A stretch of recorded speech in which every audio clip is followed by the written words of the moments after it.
This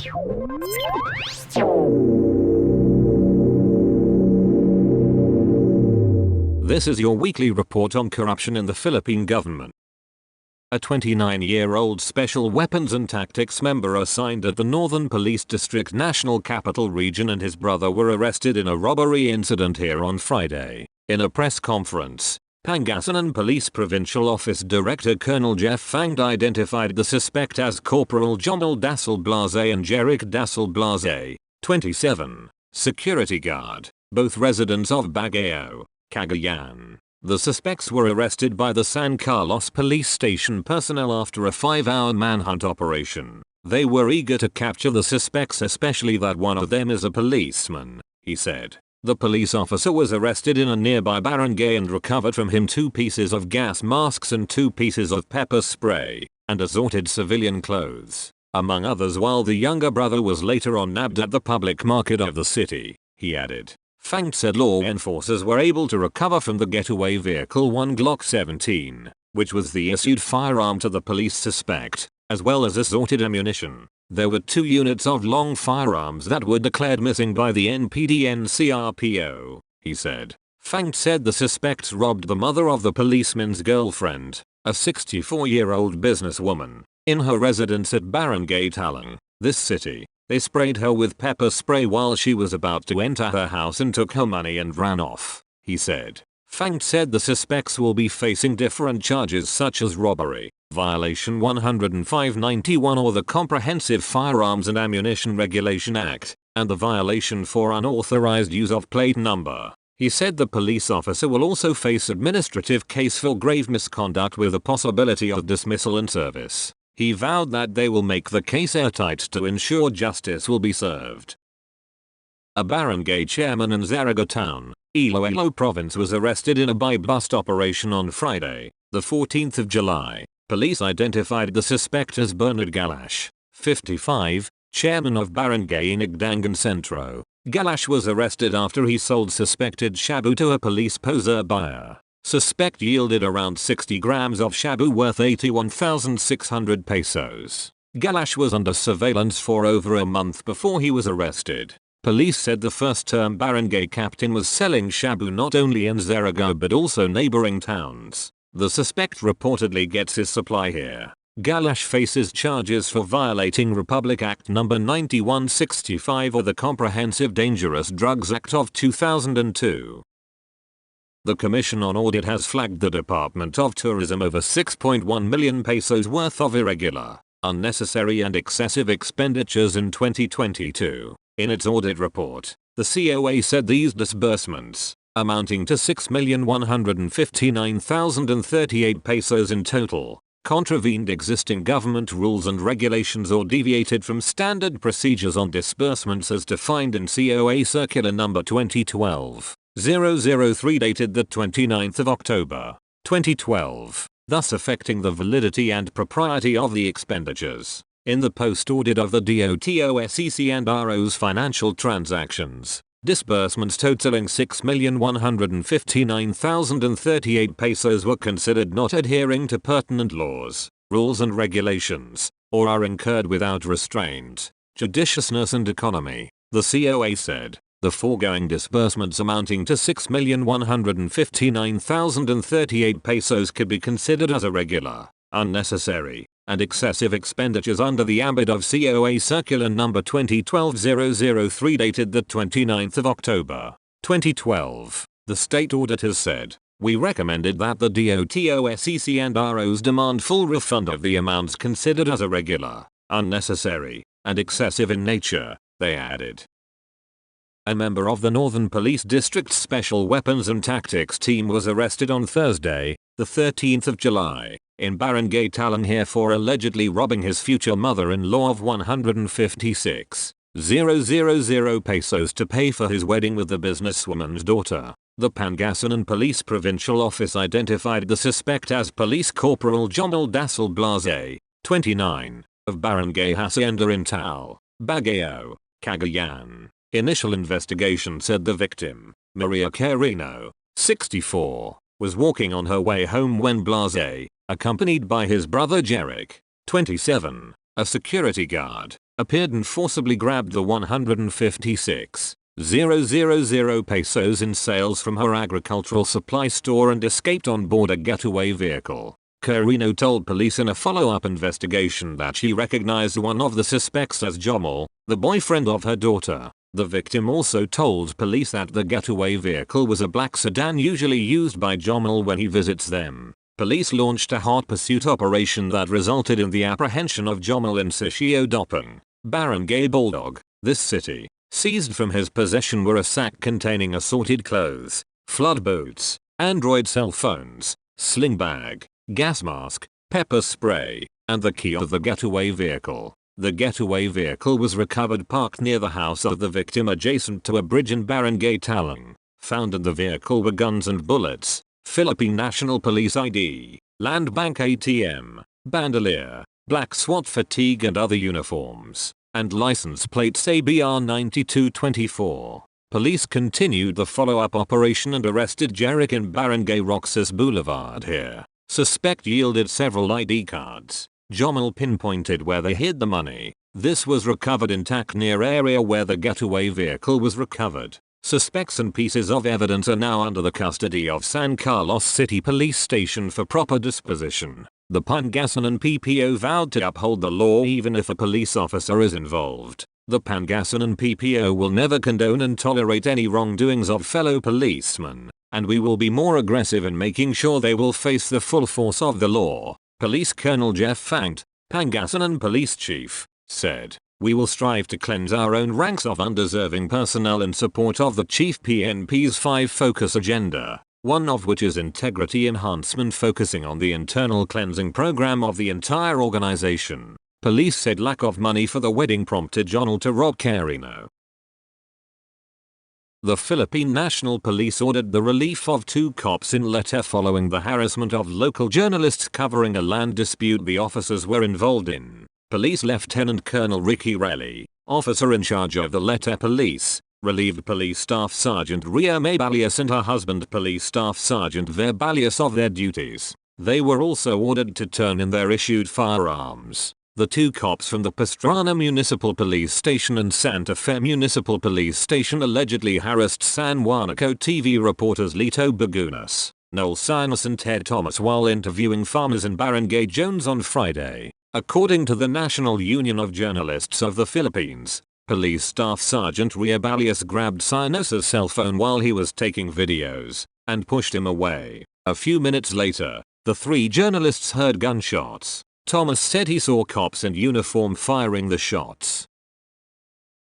The Department of Transportation had wasted 28.771 million pesos when it failed to implement the Metro Manila Bus Rapid Transit Line 1 project, the Commission on Audit said in its 2022 report. MMBRTP Line 1 was planned as an 11.4 kilometer rapid transit lane from Philcoa in Quezon City to the Manila City Hall. It would have 17 stations, 1 terminal, and 140 buses in operation. The total project cost was projected at 5.46 billion pesos, of which 4.61 billion pesos would come from loan proceeds and 844 million pesos from the government. In 2017, the Philippine government, through the Department of Finance, entered into loan agreements with the World Bank through International Bank for Reconstruction and Development and Clean Technology Fund for the implementation of the MMBRTP in the aggregate amount of $64,600,000. In its report, COA said that DOTR's lack of budget allocation and weak capacity as the implementing agency were the reasons for the cancellation of the loan agreements. It said that when its audit team reviewed the appropriations and allotment of the MMBRTP during the current and previous years, it was found that the project had received allotments in the aggregate amount of 839,425,000 pesos for 2016 to 2018, of which only 9,189,574 pesos was obligated and disbursed. This resulted in the reversion to the national treasury of the unutilized balance of 830,235,426 pesos. Despite the inefficiencies in budget management, the COA said that the Philippine government still entered into the loan agreements, which entailed management of a far more substantial amount of funds. It was informed that the change in administration in 2016 attributed to the non-utilization of allotments as several urban transport projects agreed approved by the previous administration were put on hold to reassess their priority, the COA said. It was further informed that aside from the lack of funding from 2019 to 2022, the procurement of key consultants was also affected by the transfer of procurement from the DOTR Special Bids and Awards Committee to the Procurement Service, Department of Budget and Management, and by the occurrence of the COVID-19 pandemic. It also said, thus, it's noted that the DOTR was not able to procure any contracts related to the MMBRTP and was not able to submit any withdrawal application from the loans. It added that while the DOTR reached out to the WB in 2021 on restructuring and additional financing, WB said that an extension could not be justified due to lack of any implementation progress made on the project. WB cited the weak capacity of the implementing agency, the inefficiency of procurement management, lack of general government budget allocation, and the COVID-19 as the reasons that contributed to the poor performance of the project, it pointed out in its report. Thus, in the end, both the WB and the Philippine government agreed to cancel the full undisbursed balance for the IBRD and CTF loans amounting to a total of $64,498,250. The cancellation became effective on the 21st of June, 2022. COA said the only disbursement out of the loan proceeds was the front-end fee of $101,750 or $5,351,134 pesos, which was paid in the 20th of March 19. The non-availment of the loans resulted in payments of commitment fees totaling 23,419,960 pesos from 2019 to 2022. All in all, the government shelled out 28,771,095 pesos for a project that did not materialize. It said, the non-implementation of the MMBRTP within the original implementation period resulted in the cancellation of the loans and the wastage of government funds totaling 28,771,095 pesos representing front-end and commitment fees, it stressed. COA said it has not been informed by the DOTR of the plans for MMBRTP. It then recommended that DOTR should submit to the Audit Commission any updated or future plan. At the same time, COA reminded DOTR to ensure that all foreign-funded projects are implemented within the loan validity to avoid loan cancellation and wastage of government funds. The Supreme Court has ordered the rearrest of former Palawan Governor Joel Reyes and the continuation of his trial for the 2011 murder of broadcaster Dr. Jerry Ortega, a development that the family said helps restore their faith in the justice system. In a resolution in late March that was made public over the weekend, the Supreme Court said Reyes failed to show proof that the Puerto Princesa City Regional Trial Court abused its jurisdiction in ordering that his trial continue. Petitioner's disagreement with the conclusions reached by the trial court, without more, is not sufficient to warrant the issuance of the extraordinary writ of certiorari, the Supreme Court said. Such writ will issue only to correct errors of jurisdiction, not errors in the findings or conclusions of the lower court. It also said, the Court of Appeals dismissed the charges against Reyes in 2018 but reversed its decision in 2019 and issued another warrant for his arrest. Convicted of graft in 2017, Reyes was supposed to remain in government custody despite the CA's initial 2018 decision to drop the charges.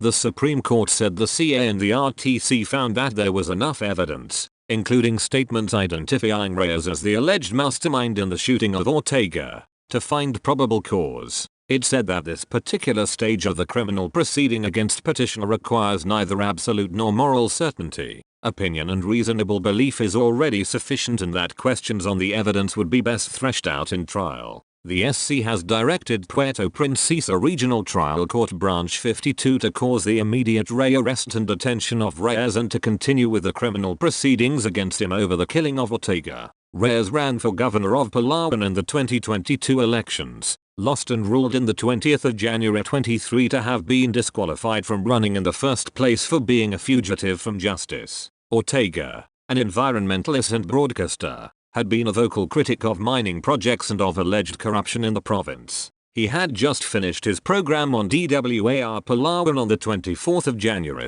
2011 when he was shot in a thrift store in Puerto Princesas, Barangay San Pedro.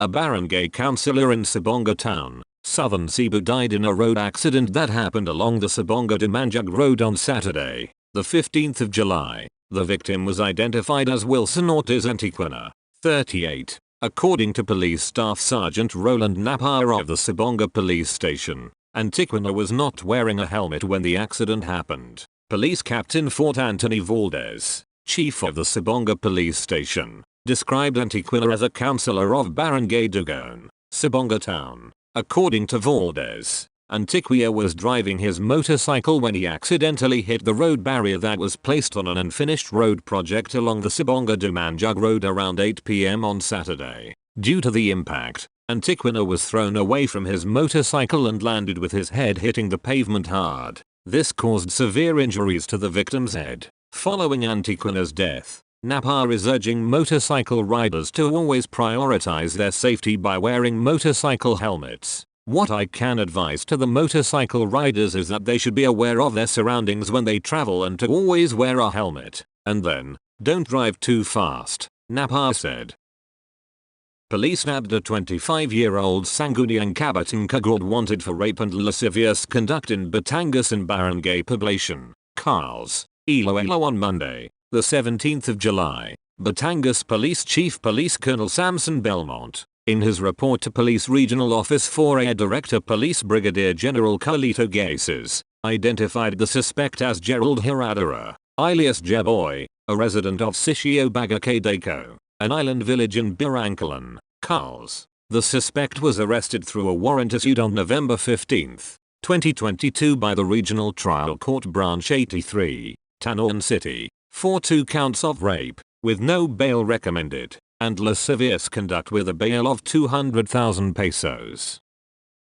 A barangay councillor from San Fernando Town, southern Cebu was among those arrested in a drug bust last Wednesday, the 19th of July. The San Fernando police station confirmed that they arrested 2 men during a buy-bust operation in Barangay Pitalo around 9:20 p.m. on Wednesday. The suspects were identified as Dennis Sarocam Caballero and Isabelo Apadalan, the latter being a barangay councillor of Barangay Sangat, also in San Fernando. Based on San Fernando Police's report, enforcers, in coordination with the Philippine Drug Enforcement Agency and Central Visayas, initially targeted Caballero. Caballero was tagged as a street-level drug peddler, but when enforcers arrived at the scene in Barangay Pitalo to carry out the buy-bust, they saw him with Dalan. Police seized a total of 5 small rectangular, heat-sealed transparent plastic sachets containing white crystalline substance suspected as shabu from Caballero. They also confiscated 2 similar sachets,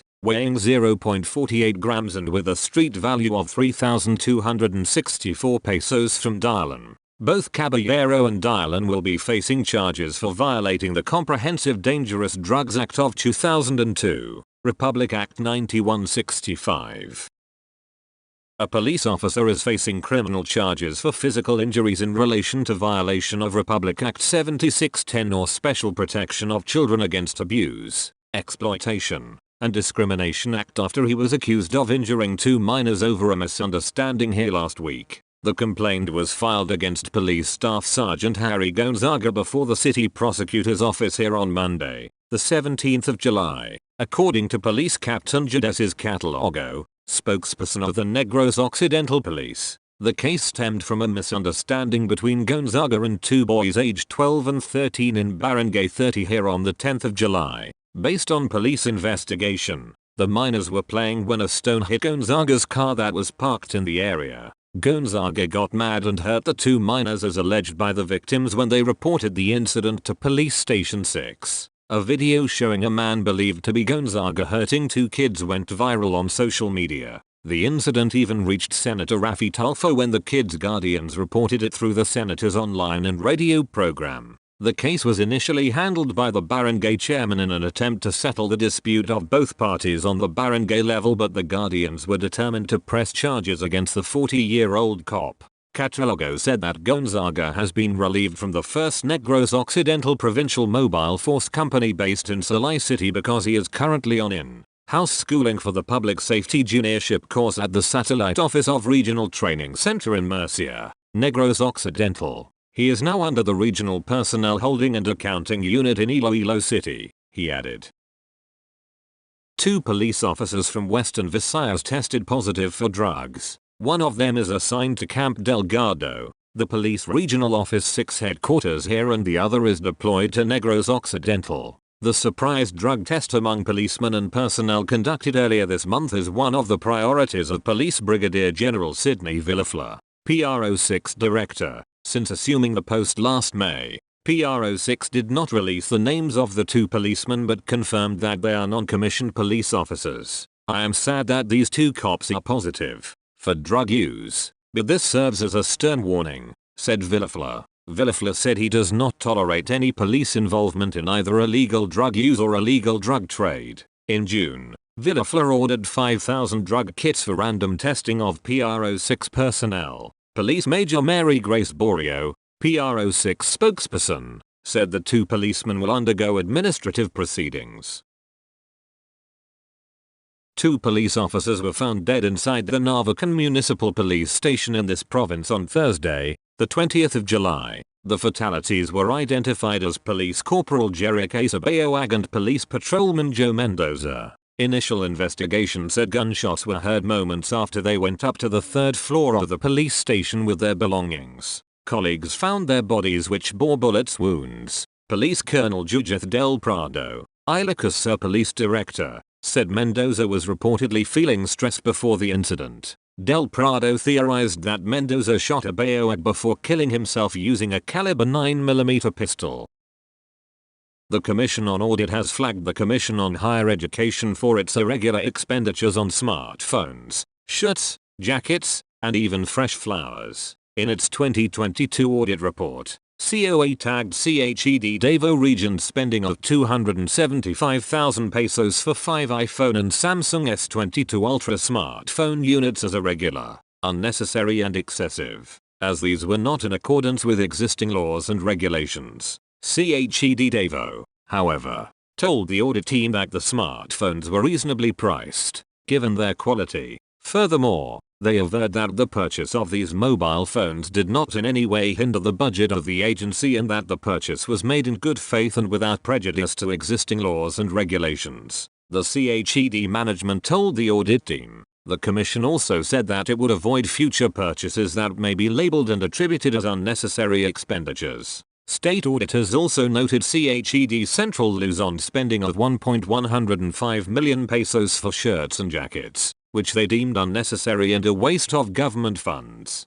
But the regional CHED office responded that its procurement of shirts, jackets, tote bags, and pens were made for different activities as requested by the Commission's central office. It may be mentioned that the activities were funded from different sources and downloaded to this office on various dates. The CHED Central Luzon management told the audit team. Meanwhile, COA also took note of CHED Cordillera Regional Office buying 16,000 pesos worth of flowers, which were purchased by a private individual for a business pitching competition and graduation ceremony. The amount was later reimbursed by the office. In response, the regional office told state auditors that the university that hosted the event was unable to provide decorative plants, stressing that the government did not suffer from any losses from the purchase of the said flowers. To require a fund of the amount may unjustly enrich the government at the expense of these lowly paid employees, CHED's Cordillera office said.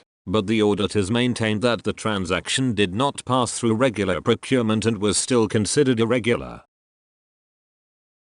That's all for this week. I'll see you next week with more stories of corruption and foolishness within the Philippine government.